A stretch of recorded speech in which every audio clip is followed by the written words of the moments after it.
Fé é mais importante que a educação para mudar a vida das pessoas. Foi o que disse uma pesquisa realizada na cidade de São Paulo no ano passado. E a Bíblia concorda que a fé é extremamente importante. Na carta aos Hebreus, no capítulo 11, versículo 6, o autor diz que sem fé é impossível agradar a Deus. E o apóstolo Paulo, escrevendo aos Romanos, no capítulo 14 da sua carta, ele diz que tudo que não procede de fé é pecado. E se a fé é tão importante assim, essa talvez seja uma das mensagens mais preciosas que nós podemos considerar. Não resta a menor dúvida de que a fé é importante. Ela impacta a vida das pessoas de uma maneira positiva. É importante do ponto de vista bíblico, como vimos apenas 2 versículos citados. Mas o que é fé? Como podemos entender a fé? Há um texto na carta aos Hebreus que nos ajuda a ter uma ideia de qual é o sentido desse vocábulo tão pequeno em língua portuguesa, mas tão precioso. Hebreus capítulo 10, a palavra de Deus diz assim: Todavia, o meu justo viverá pela fé, e se retroceder, nele não se compraz a minha alma. Nós sabemos que o contexto histórico dessa passagem é de perseguição.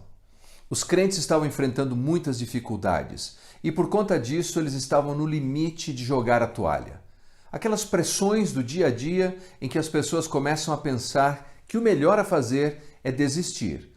E enquanto eles lutavam com esse desejo de jogar a toalha, o autor, inspirado pelo Espírito Santo de Deus, escreve essa carta, apresentando todas as razões porque eles não deveriam desistir, porque não deveriam jogar a toalha, porque não deveriam voltar atrás. E dentre várias razões importantes e ilustrações práticas, o autor pinça uma passagem do Antigo Testamento, do livro de Abacuque. A maioria dos estudiosos acredita que o autor fez uma paráfrase inspirada, quando ele diz: "O meu justo viverá pela fé". Nesse parágrafo tão pequeno, nós aprendemos muito sobre o que poderíamos chamar de a anatomia da fé. Primeiro, evidentemente, a fé não é apenas uma emoção, porque ele não diz o meu justo sentirá a fé, ele diz o meu justo viverá pela fé. A fé não é algo que eu sinto alguns dias, eu sinto quando vou orar, ou eu sinto quando vou cantar, ou sinto quando eu vou à igreja num domingo. Mas a fé também não é apenas um mero assentimento intelectual. Definitivamente, a fé não é essa anuência intelectual, algo que eu penso quando leio a Bíblia ou quando ouço uma pregação. A fé, positivamente considerada, é um estilo de vida. O justo viverá pela fé. Veja, nós sabemos que é um estilo de vida porque a palavra utilizada, pinçada de Abacuque, utilizada pelo autor aos Hebreus e tantos outros escritores do Novo Testamento, no hebraico é emuná. E essa palavra descreve um enlace entre a nossa capacidade intelectual e a nossa capacidade emocional. Veja só, quando alguém está numa dieta e sabe intelectualmente que não deveria comer um sonho, um donut, mas mesmo assim vai lá e come aquele donut. Por que ele fez isso? Ele tomou uma decisão intelectual ou uma decisão emocional? As nossas decisões não são apenas intelectuais, mas são também emocionais. Esse tipo de comportamento que acontece corriqueiramente é chamado de dissociação cognitiva, porque você conhece o que deveria fazer, você sabe o que é o melhor para a sua vida, mas mesmo assim você troca aquele bem de longo prazo por 1 minuto de prazer. Isso não me parece nada inteligente, mas nós fazemos isso o tempo todo. Bem, emuná, essa ideia de fé nas páginas do Antigo Testamento e também do Novo Testamento, implicam em não apenas conhecer, mas trazer para dentro da vida de tal maneira que isso venha moldar o meu comportamento. É por isso que ela pode também ser traduzida não apenas como fé, mas como fidelidade. Quer dizer, eu conheço esse Deus que é extraordinário, esse Deus que se faz conhecer, que se revela pela natureza, que se revela pela sua palavra, que se revela pela minha experiência, que se revelou em Cristo Jesus e que vindicou Cristo quando ele ressuscitou dos mortos, que nos enviou o Espírito Santo e que, pelo testemunho de vidas transformadas, se revela o tempo todo. Eu conheço esse Deus, eu posso conhecer esse Deus. E nesse sentido, não é um salto no escuro, porque Deus se revela para que eu possa conhecê-lo. Mas, por outro lado, eu me engajo num relacionamento tão profundo, tão dinâmico com Deus, que eu confio em Deus. Eu acredito em Deus. E por essa razão, eu sou fiel, leal a esse Deus que é tão maravilhoso. É por isso que Abacuque, quando ele descreve a fé e o fato do justo andar pela fé, na última parte do seu livro, ele fala de situações tão difíceis que poderiam acontecer, mas que mesmo assim ele não deixaria de confiar, de crer, de acreditar, de ter fé em Deus. Ele não via a fé como uma varinha de condão, não. Ele via a fé como um conhecimento desse Deus, da integridade de Deus, do caráter de Deus, que não importando o que a vida lhe trouxesse, ele ainda assim confiaria em Deus. Veja como ele descreve. Ainda que a figueira não floresça, nem haja fruto na vide, e o produto da oliveira minta, e os campos não produzam mantimentos, as ovelhas sejam arrebatadas do aprisco, e nos currais não haja gado. Todavia, eu me alegro no Senhor, exulto no Deus da minha salvação. O Senhor Deus é a minha fortaleza, e faz os meus pés como os da corça. Me faz andar altaneiramente. Ou seja, ele termina o seu livro cantando. Ele termina com essa canção de adoração ao Deus que ele conhece e ao Deus em quem ele confia. Lá em Deuteronômio 4:39, Moisés, inspirado pelo Espírito Santo, diz assim: "E você saberá e refletirá no teu coração que só o Senhor é Deus." Você saber é conhecer, é cognitivo, é intelectual. Mas você trazer para o seu coração é usar cada parte da sua emoção para agarrar-se a Deus e aplicar essa relação no seu dia a dia. Quando Jesus disse aos seus discípulos que se nós tivéssemos fé como de um grão de mostarda, a ideia é que se tivéssemos fidelidade de um grão de mostarda. Ou seja, se você planta mostarda, o que nasce? Mostarda. Esse é o conceito da fé. Jesus estava falando da qualidade da fé.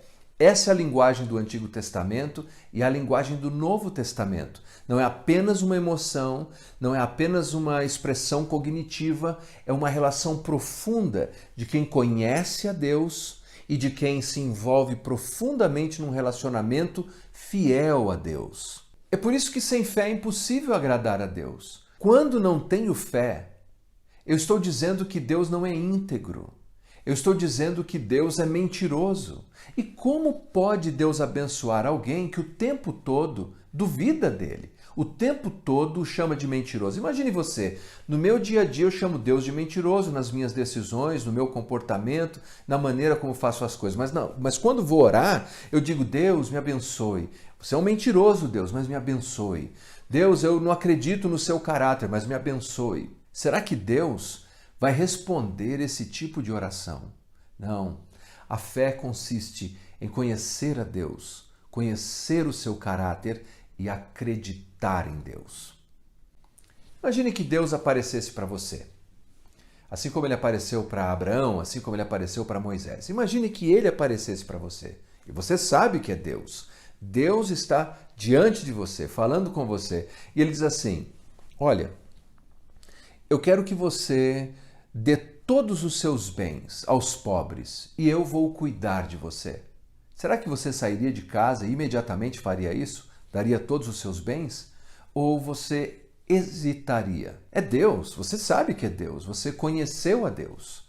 O círculo da fé é completo apenas quando eu conheço a Deus e fielmente respondo a Deus porque acredito no seu caráter. Abraão é considerado o pai da fé. Todas as religiões monoteístas afirmam Abraão como pai da fé. Deus apareceu a ele, ele conheceu a Deus. Mas então Deus o convidou para uma jornada em que ele não apenas o conhecia, mas ele acreditava em Deus.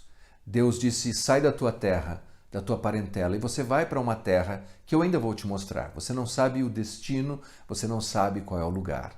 E Abraão seguiu a Deus. Isso é fé. Ele conheceu a Deus e acreditou em Deus. O Deus que se revela, ele nos convida para uma jornada de confiança, de confiarmos nele na caminhada, confiarmos nele mesmo quando a montanha-russa da vida desafia os nossos sentimentos, mesmo quando nos encontramos ali, na encruzilhada das dúvidas, dos questionamentos, precisamos nos lembrar dessas palavras: o meu justo viverá pela fé. O justo é aquele que conhece a Deus e acredita em Deus, confia em Deus.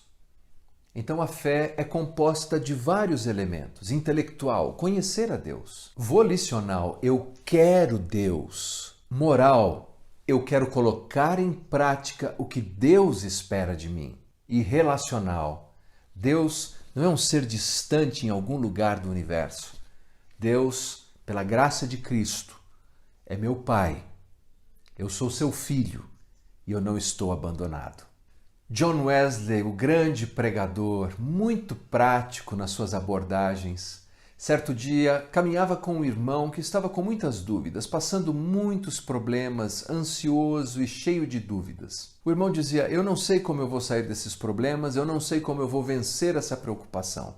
Então, naquele momento, Wesley viu que uma vaca tentava olhar por cima de um muro e dava para ver a cabeça da vaca em cima daquele muro. E Wesley perguntou ao irmão: por que você acha que a vaca está levantando a cabeça para olhar por sobre o muro? E o irmão disse: eu não sei. E ele continuou, ele disse: porque a vaca não consegue ver através do muro. E é isso que você deve fazer. Você não deve mais olhar a vida através do muro dos problemas, através do muro das angústias, através dos muros das dificuldades. Você deve olhar por cima do muro, para cima do muro, e ver que você tem um Deus, você tem um Pai celestial. O conselho de Wesley serve para todos nós hoje. Afinal de contas, o justo viverá pela fé.